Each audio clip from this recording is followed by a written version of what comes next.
Folks, what we're going to do today is take the top three questions about non-QM. We're going to talk about that with the one and only Jonathan from Convoy Home Loans. Convoy, of course, is a supporter of the channel, does non-QM and conventional. But today, Jonathan, I'm going to ask you to put on your non-QM hat. You ready? Absolutely. So when somebody calls you about non-QM, I have to imagine there's kind of three or four basic questions. And I'll take a shot at what those might be, and then I'll let you react to them. You cool with that? Absolutely. So one of the first things that I heard about non-QM loans, which is very different than conventional, is uh, payment history is not necessarily reported to the credit bureaus. Is that true? Why is that? Tell me a little bit about all that.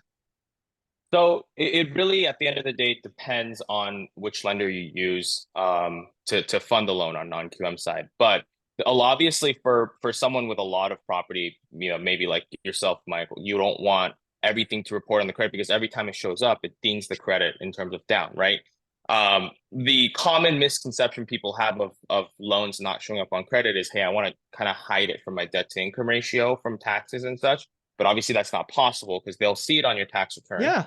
But the real reason why people want it to not show up is because they don't want it to ding their credit in terms of, hey, new trade line popping up, dropping your credit by 20, 30 points, and you got to work a year of payments to get Yeah. it back up to where it was, right? So to avoid that, a lot of clients prefer not to have things show up on the credit report because Mhm. then they can kind of mitigate that and not have their credit affected and continue to invest or buy things using their credit. Now, this is something that if you're working with a loan officer or loan broker, whoever, they should know on the non-QM side whether the lender that they're sending it to will actually report it on credit or not, because that's a very common thing for Yeah. that question that everyone gets asked. Like if you work with Convoy, though, we also have a special type of program where it's like a soft pull only. We do the entire loan on a soft pull. So some Mm. clients like that because right now in the world of trigger leads where trigger is like, if you get a new hard inquiry, you guys start getting blown up by a Oh yeah. million people. I got as you know, I got that property in Vegas, which I did a hard credit pull because we got, the great rate. I think I stopped counting at 103. 103 phone It's calls crazy. from mortgage brokers, saying, "Hey, blah blah blah blah blah." I'm like, gosh, Yeah. yeah, crazy. And keep in mind, like a lot of these people, and this is for out there, like these people are not like the top line people that are calling you. They're just on the phone buying leads from the bureau. All they're doing is dialing, telling you things that, sweet nothings to try to get you in the door because that's how they get paid. Right. Yeah. So I have a lot of clients trying to leave for that, and then they come back later and they're like, hey, you're Yeah. right. That, Right. that was a bad So idea. yeah, yeah. So, that's one reason as well. Like, not having a hard inquiry pulled or not showing up on the credit, it allows for these people not to bug them as much and be like actually be able to breathe a little bit through the loan process. The other thing I want people to realize, and they may not realize this, they may think non-QM, not reporting to credit, is some kind of special, weird thing in the system. It's not that weird. I have conventional loans, or I'm sorry, commercial loans on apartment buildings. None of those report to the credit bureau. So this is not a special non-QM thing. I have a dozen or so commercial loans, and none of them report to my credit, but they're all on my taxes, obviously. Correct. Correct. So And there you you buy go. them in entities, right? So Yeah, if you buy them in an entity, then they'll show up on the business entity right. credit report. So obviously every entity has its own, and the Yep. point is you pull the business entity history and it shows up there. There you go. Well, how about this? Yeah. Conventional loans. There was a time in my investing career where you could only get four. Thankfully, that has been increased over the last couple of years to 10. Who knows over the next couple of years if it gets really, really tight out there? Maybe it goes back to four. I'm not saying it will. I'm just saying maybe.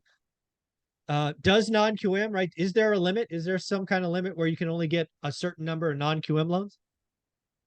No, there isn't, which is the great part. Right now, especially in the market right now in the investment world, investment conventional is like high sevens, mid to high Yeah. sevens, and so Yeah. is non-QM. So it's like it's almost the same right now. The spread's not as big.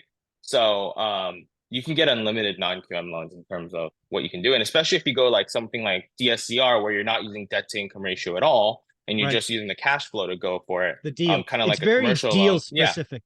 Yeah. Exactly, like a commercial loan. And if Yeah. that's the case, then you're not having it affected by the limited number of debt to income ratio properties you can carry.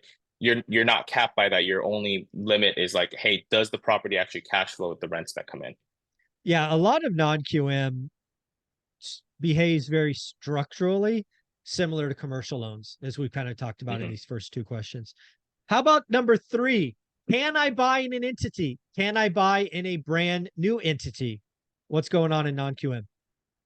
Yeah, so different than commercial because commercial you obviously need an entity that has history typically. Correct. Like 2 year history, you need a track record. However, in this non-QM world, they're not necessarily as strict.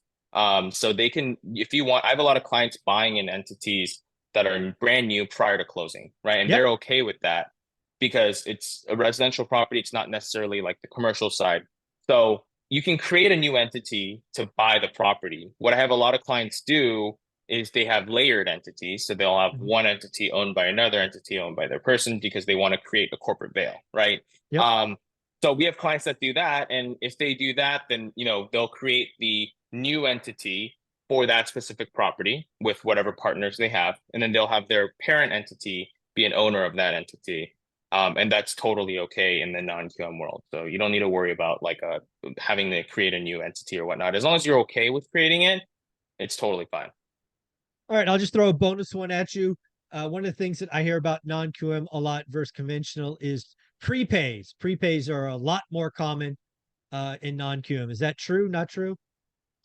Yeah, absolutely, absolutely. And prepays kind of we've talked a lot about it on the channel, but it allows for, especially in the investment world, allows for you to kind of mitigate cost and rate with prepayment penalty because the if in the lender's mind, right? If you're like, okay, I'll keep a loan for 3 to give you slightly better terms on 3 years, but if you want to pay it off in a year, and that's before I want to calculate in what I Yeah. calculate as my return on the loan, Right.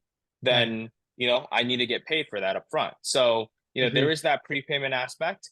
But right now, it's funny this morning you talked about the rates. You're like, they're probably not going to change through the whole next year, which Mhm. I'm like, this is probably our new steady, right? Everyone needs to get used to this market. But in that type of market, right? A prepay of a year or 2 years, I think is fine.